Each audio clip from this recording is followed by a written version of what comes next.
നമസ്കാരം. ഹൈറേൻ പെൻഷൻ ന്യൂസിൻ്റെ പുതിയൊരു വീഡിയോയിലേക്ക് എല്ലാവർക്കും സ്വാഗതം. ആദ്യമായി കാണുന്നവരാണെങ്കിൽ സബ്സ്ക്രൈബ് ചെയ്യാനും അതുപോലെ ലൈക്ക് ചെയ്യാനും മറക്കല്ലേ.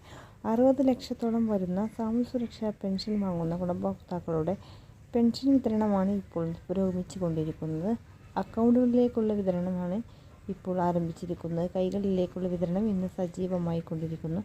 ഈ ഒരു സാഹചര്യത്തിലാണ് മറ്റൊരു സന്തോഷ വാർത്ത കൂടി പുറത്തു വന്നിരിക്കുന്നത്. 5 മാസത്തെ സാമൂഹ്യ സുരക്ഷാ പെൻഷൻ, അതിൽ നിന്ന് 2 മാസത്തിലെ പെൻഷനാണ് വിതരണം ആരംഭിക്കാൻ പോകുന്നത് എന്നുള്ളതാണ്. കേന്ദ്ര സർക്കാരിൻ്റെ വിഹിതം കൂടി പെൻഷൻ കൈപ്പറ്റുന്ന വിധവ, വാർദ്ധക്യ, ഭിന്നശേഷി പെൻഷനുകൾ അങ്ങനെയുള്ളവർക്ക് നിലവിൽ 1200 രൂപ മുതൽ 1400 രൂപ വരെയാണ് അക്കൗണ്ടുകളിലേക്കും കൈകളിലേക്കും എത്തിച്ചേരുന്നത്. ഇവർക്കുള്ള കേന്ദ്ര വിഹിതം വൈകും.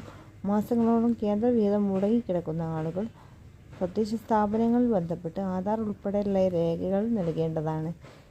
ഈ രേഖകൾ ആവശ്യപ്പെടുന്നുണ്ട്. കാരണം ആധാർ വഴിയാണ് നൽകുന്നത്. മായി ബന്ധപ്പെടുത്തി ബാങ്ക് അക്കൗണ്ടുകളിലേക്കാണ് തുക എത്തിച്ചിരുന്നത്. അതിനാൽ തന്നെ മാസങ്ങളോളം കേന്ദ്ര വിഹിതം